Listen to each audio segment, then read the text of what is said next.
quem não me conhece, eu sou o professor Fábio Modesto.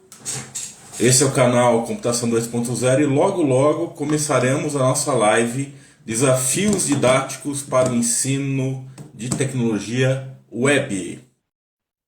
Boa tarde, Cláudio. Boa tarde, Modesto. Tá me escutando bem? Tudo bem? Tudo bem. Então vamos lá.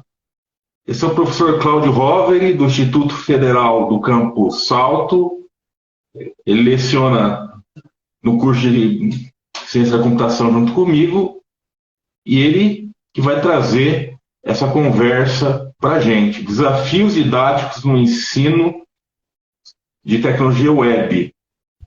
Mas antes da gente começar, se apresente aí, Cláudio. Boa tarde a todos aí, primeiramente, os que estão nos acompanhando. Eu sou o professor Cláudio, conhecido como professor Roveri, no Instituto Federal de Salto. Eu leciono para os cursos de Ciência da Computação e para os cursos técnicos em Informática. Nas disciplinas de web, que a gente vai tratar um pouco aqui de questões metodológicas e didáticas, além das disciplinas de linguagem de programação Java, C Sharp, projeto e assim por diante. Muito bem. Bom, são exatamente 2 horas, então vamos começar.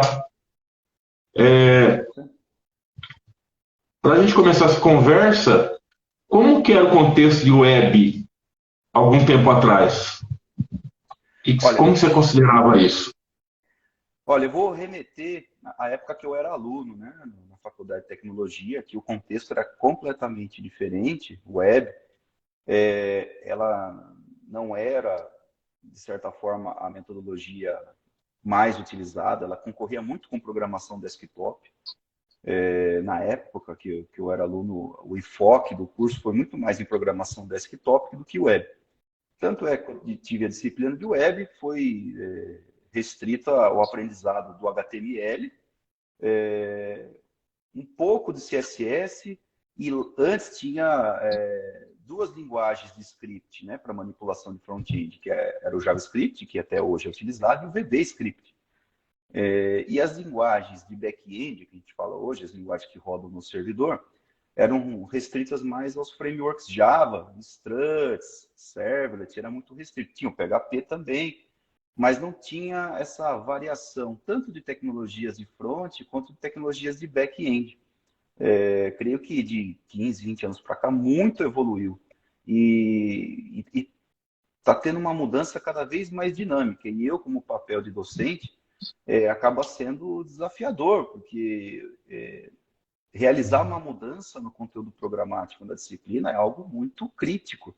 Então, a gente tem que analisar muito bem o que está na vanguarda ou não no desenvolvimento de front-end para realizar essa mudança. Muito bem. Lá no Instituto a gente tem alguns cenários bem esparsos, né? A gente dá aula, tem o ensino médio, tem o técnico concomitante, que é o noturno, que a gente fala, né? E tem ainda o nível superior, que hoje nós estamos com um bacharelado em ciência da computação, mas já demos aula em análise e desenvolvimento de sistemas, né? E são públicos bem, vamos dizer assim, ímpares, diversificados, né? O que você considera a diferença de ensinar o curso técnico, que envolve tanto o médio integrado como o concomitante, que é à noite, né? E ensinar para o superior? Bem, com relação a desafios, eu até comparo, por exemplo, aos cursos mock, né? Quando a pessoa prepara um curso mock, por exemplo, na Udemy, enfim, ele já espera, né, um público que tenha um conhecimento prévio, né? Por exemplo, Uhum. pega um curso de React, né? Ele espera que o pessoal já tenha um conhecimento de desenvolvimento front-end e consiga aprofundar numa determinada ferramenta, que eu citei o próprio React. Já no nosso contexto do Instituto Federal, temos 2 contextos completamente diferentes. Do curso técnico, e ainda dá para diversificar o concomitante, com o integrado, com o curso superior. Eu vou começar com o concomitante, porque eu tenho mais experiência, porque eu acabo dando mais aula para o pessoal do concomitante à noite. A gente se depara com alguns desafios que é de conhecimento prévio, não só na área de desenvolvimento, como na área geral. Então, o principal desafio que eu vejo no ensino de web para o pessoal do técnico concomitante é até onde eu posso chegar, em sincronia com as outras disciplinas. Por exemplo, a disciplina que eu dou no curso técnico concomitante, ele anda em paralelo, geralmente, né, com a disciplina de banco de dados 2 e a de projetos. Então, eu sempre acabo perguntando para os alunos o que eles já viram de banco de dados para que eu não aborde algo que faça falta para eles na hora da implementação. E eu tento trabalhar com ferramentas mais tradicionais no curso técnico, que seja de uma curva de aprendizado um pouco mais baixa, né, para que eles consigam ter algo palpável, porque eu posso até ensinar uma linguagem de alta complexidade, mas eles não vão chegar tão longe e acaba mexendo um pouco com a motivação do aluno.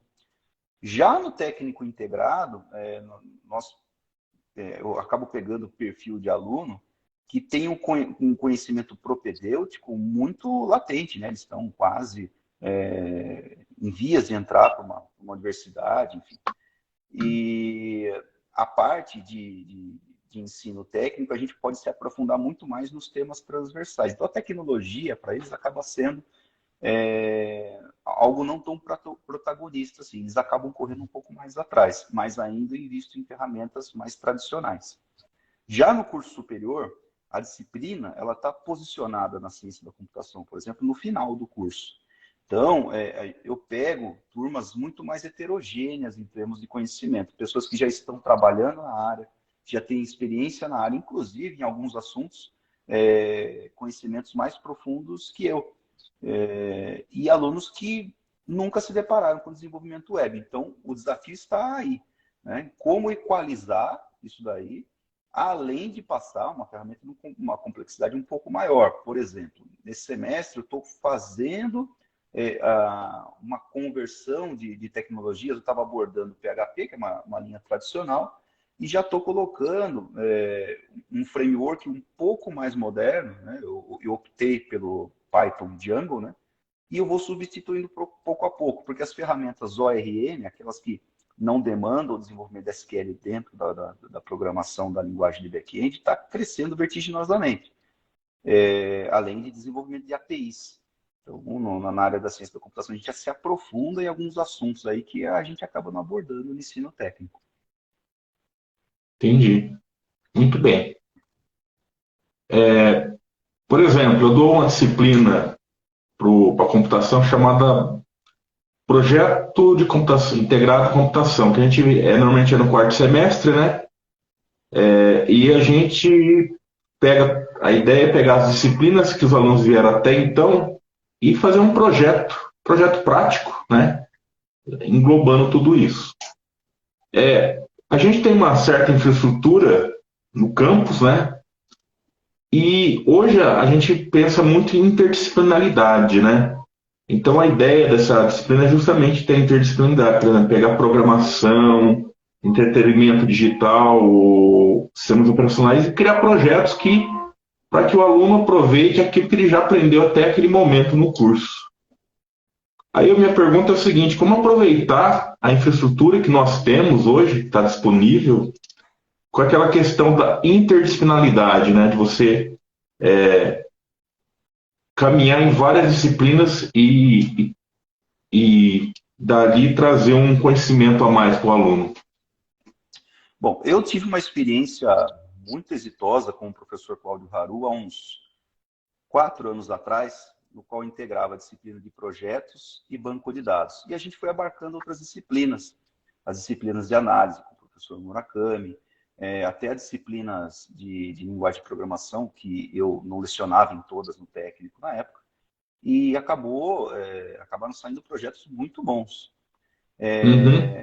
Mas só que a gente depende muito da sincronia entre as disciplinas, entre os docentes e entre os alunos. Então, é uma questão muito complexa, né? Sim. E a experiência que eu estou tendo agora no curso superior é um modo de interdisciplinaridade um pouco mais restrito, por exemplo, né? Eu estou desenvolvendo, né, eu acabei passando para o pessoal, pelo menos no Python Django, como desenvolver um pouquinho de API, né? E desenvolver com ferramenta ORM.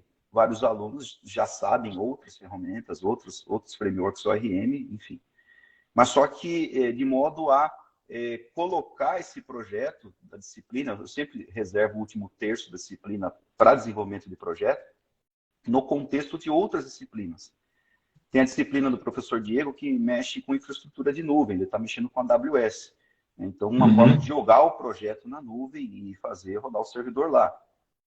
Uma outra forma, eu acabei não avançando ainda nessa parte, é desenvolver a API para que possa ser consumida em aplicativos móveis lá na disciplina do professor Sack, dispositivos móveis. Então, está se desenhando ainda no curso superior essa interdisciplinaridade. Muito provavelmente com a disciplina de infraestrutura lá do professor, que o professor Diego está lecionando no momento, e dispositivos móveis, faz muito sentido, né, com o professor Sack. Entendi. Essa questão da interdisciplinaridade é complexa, né? Porque depende de um acerto entre os docentes, entre os alunos, e assim, tem que ter aquele casamento do que ele aprendeu numa disciplina, casar com o que ele está aprendendo na outra, né? Uma coisa não pode estar adiantada à outra. Eu lembro que eu fiz um trabalho com o professor Murakami sobre isso, né? Eu dava Java, ele dava projetos e a gente casou o desenvolvimento, né? Lá ele ensinava a parte conceitual de projeto de engenharia de software e na minha disciplina eles produziam, entregavam um projeto usando a linguagem Java, né? Muito bem. Bom, você falou isso agora, né? Novas tecnologias, como que a gente pode congregar ou agregar novas tecnologias no ensino da web? Porque hoje a gente vê que está saindo muitas ferramentas. Na minha época, era o HTML puro, a ferramenta mais nova era o front page da Microsoft, que eu acho que nem existe mais, né? Que era um editor de texto que ele produzia o HTML por trás, né? Mas dali surgiu muitas outras coisas. Surgiu o Flash, que também a Adobe, né? Com o HTML5 morreu, vinha Dreamweaver, né? Hoje a gente tem muitos frameworks, né? Muitas APIs, sem contar algumas linguagens puras, alguns padrões como CSS, tem o JavaScript, né? Então, como que a gente pode agregar essas novas tecnologias dentro do ensino de web? Essa é uma questão não tão simples assim, porque tem inúmeras variantes. Primeiro, né, o conhecimento do docente, a carga de conhecimento já adquirida dos alunos e a infraestrutura disponível. Acho que essa terceira que acaba pegando um pouco mais. Por quê? A ideia é trabalhar com ferramentas que tenham setups mais simplificados para o aluno poder aprender de fato a programar numa arquitetura web. Eu falo isso por quê? Né? Para chegar a adotar um Python Django, eu estudei muito a parte de implementação dessa infraestrutura para desenvolvimento. Porque eu não tive uma experiência, pelo menos na parte de ensino, tão legal, por exemplo, para preparar um ambiente Java Spring, por exemplo. Tem muito problema de dependência que a infraestrutura do laboratório acaba não dando conta, né? E já no Python, por ser um código, né, uma tecnologia aberta, um setup mais simplificado, eu acabei adotando isso. Além disso, né, na tecnologia front-end, está tendo um crescimento vertiginoso em tecnologias derivadas do JavaScript, que a gente chama de web moderno. Por exemplo, a gente tem frameworks como React, que está muito evidente hoje, o Vue.js. Então, tem N ferramentas que estão se baseando em JavaScript. Então, a tendência que eu vejo a curto prazo aí é já partir para essas ferramentas de desenvolvimento de front-end. Ensinar o básico de HTML, CSS, um pouco de Bootstrap, por exemplo, e já partir o JavaScript focado, né, nesses frameworks, nessas tecnologias como o React e o Vue, que hoje o mercado está pedindo mais, né, do que tecnologias mais tradicionais. Mas isso depende muito da nossa infraestrutura, né? Então, a gente, além de ter que escolher ferramentas mais adequadas ao mercado, a gente tem que se adequar à infraestrutura que tem no momento. Então, esse é o grande desafio. Muito bem. Acho que deu para dar uma destrinchada nos desafios para quem é professor dessa área aí, de tecnologia web, né? Quer fazer alguma considerações aí sobre... Eu acho interessante, professor Modesto, que assim, eu nunca atuei profissionalmente como desenvolvedor web, fui DBA, eu era DBA Oracle, Uhum. né? E eu acabei abraçando essa causa de desenvolvimento web. E eu vejo o quanto é complexo, né, desenvolver web e ter como carreira desenvolvimento web, pela diversificação das linguagens. Eu vejo como papel de DBA na época, assim, a gente acaba ficando especialista de verdade numa fabricante e numa linguagem. E na língua Uhum. desktop é mais ou menos a mesma coisa. Então, uma dica que eu deixo para os docentes e para os alunos aí é o perfil que se tem no desenvolvimento web, nessa diversificação. Então, uma coisa que nós precisamos nos adaptar é congregar essas linguagens em prol do desenvolvimento de um sistema. Isso acaba sendo impactante para quem desenvolve numa ferramenta só, né? Então, acho que Sim. essa é a primeira grande barreira que se tem que passar, né? Mas é um desafio muito prazeroso. Vários alunos me dão feedback que conseguiram, né, oportunidades na área de web, né? Tem um caso de um aluno do ADS que hoje está trabalhando na Nike, na Europa, né, desenvolvendo React com React Native, né, que é a parte de desenvolvimento Uhum. desktop. Então, apesar desses desafios, desenvolvimento web é uma área que oportuniza tem uma empregabilidade muito grande se comparada às Sim. outras carreiras que nós vemos em TI. Uhum. Ah, eu acho assim, vamos dizer assim, é um leque de opções de ferramentas muito grandes. Não dá para abraçar todas, você tem que pegar uma que te traga, né? É diferente realmente você programar desktop, que você tem algumas, vamos dizer assim, algumas ferramentas coringas, algumas linguagens coringas que você... Tá, que eu lembro que antes eu também dava aula de web, antes de você pegar a cadeira, né? E naquela época a gente tinha PHP, aí surgiu o JavaFX, que é para fazer aquela internet, que eles chamam de internet rica, né? Writing, que você faz vários efeitos especiais. Seria como um Flash, como que o Flash O fazia CSS3 antigamente, hoje já abarca isso. CS3, né? Então, tipo assim, surge, acho que tem uma gama bem grande de ferramentas e novos frameworks vão surgindo cada vez. Achei importante que você disse que depende justamente o enfoque da pessoa, né? Dependendo do que ela vai desenvolver. Escolher a ferramenta A ou a ferramenta B. Né? Não sei se você concorda com isso, porque eu vejo, às vezes, a gente vê muita coisa, às vezes a gente está estudando, chega o YouTube bombardeia de cursos, de novas ferramentas, disso, aquilo, né?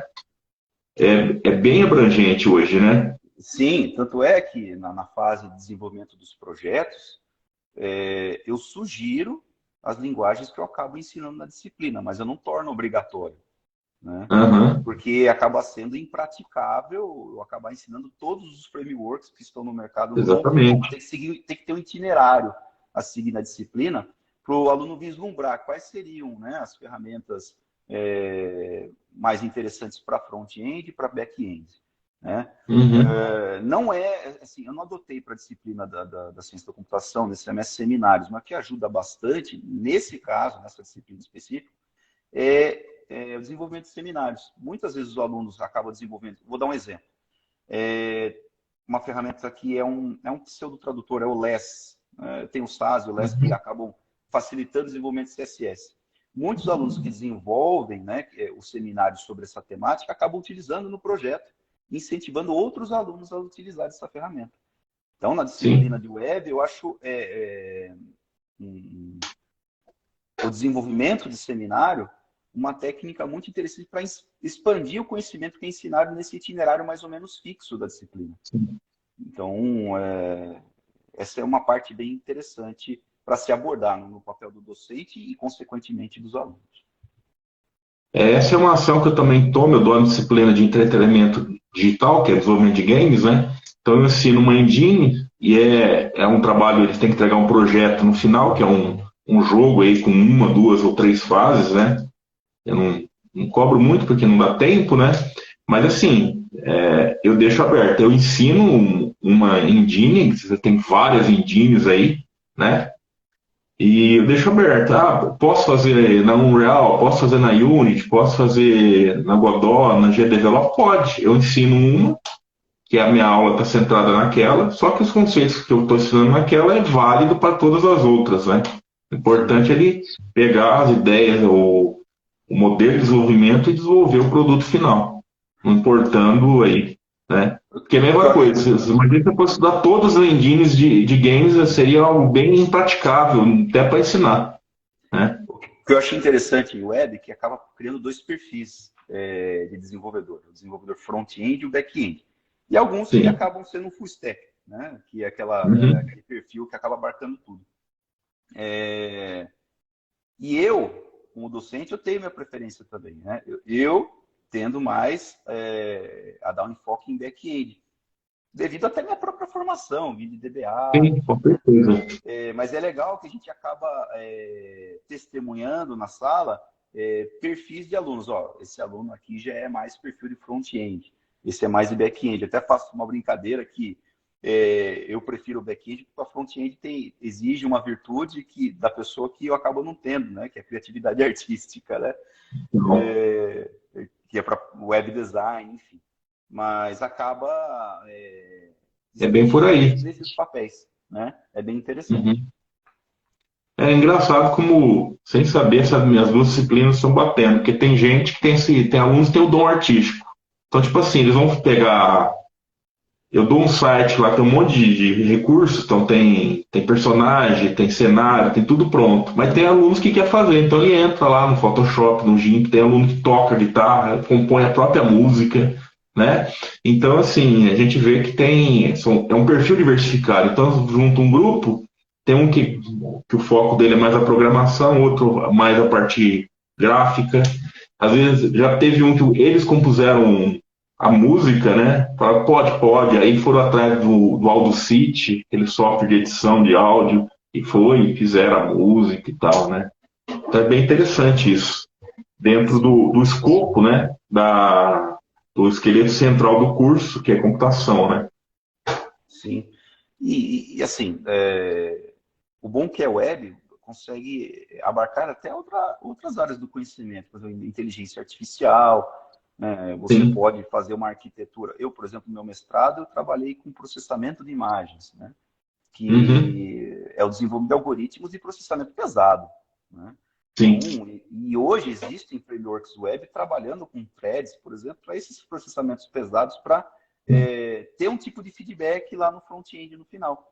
Uhum. Então, fica imaginando, por exemplo, mexer com um rastreamento de jogador de tênis, de fazer uma interface web que faça esse rastreamento lá no back-end e retorne os resultados pouco a Sim. pouco. Então, eu acho que as tecnologias web têm o potencial de expandir, suportar muitas outras áreas de TI e não só de TI. Né? A gente lida Sim. muito com temas transversais aí, enfim. Né? E ele acaba tendo essa característica de versatilidade comparado com as outras disciplinas. Talvez pela diversidade de linguagens, né, de separação da arquitetura, acaba sendo mais versátil. Mas ela Sim. tem a sua dificuldade inerente, não tem jeito. Uhum.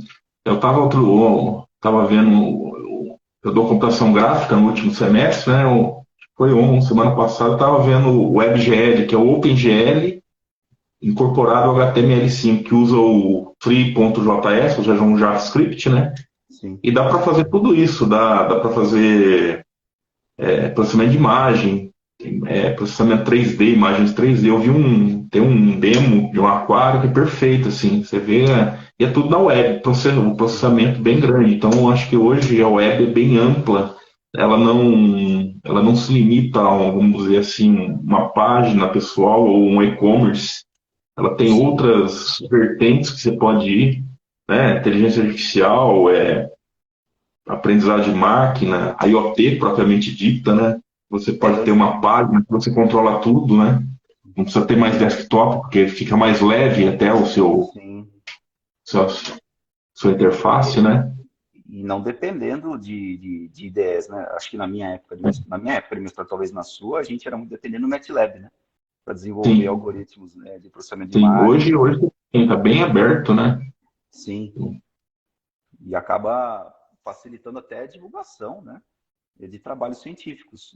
Eu Sim. lembro que tinha muita dificuldade no mestrado de compilar, né, a aplicação do MATLAB para apresentar nos lugares. E hoje, né, com essas tecnologias mais genéricas da web, a gente consegue ter uma facilidade um pouco maior para apresentar esse tipo de resultado, né, de problemas mais científicos mesmo, né? Ah, muito bem. Legal. Eu acho que foi bem proveitosa essa nossa conversa, né? Eu agradeço É, demais a oportunidade. né? Ah, imagina. Se quiser deixar uma mensagem para quem está nos assistindo aí.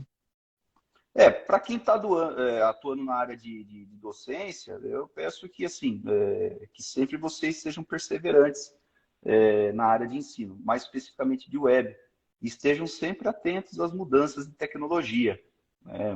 Mas adotem sempre critérios um pouquinho mais conservadores para vocês não mudarem a tecnologia e, um ano depois, essa tecnologia não ser a mais popular. Então, acho que essa é a dica que fica, né?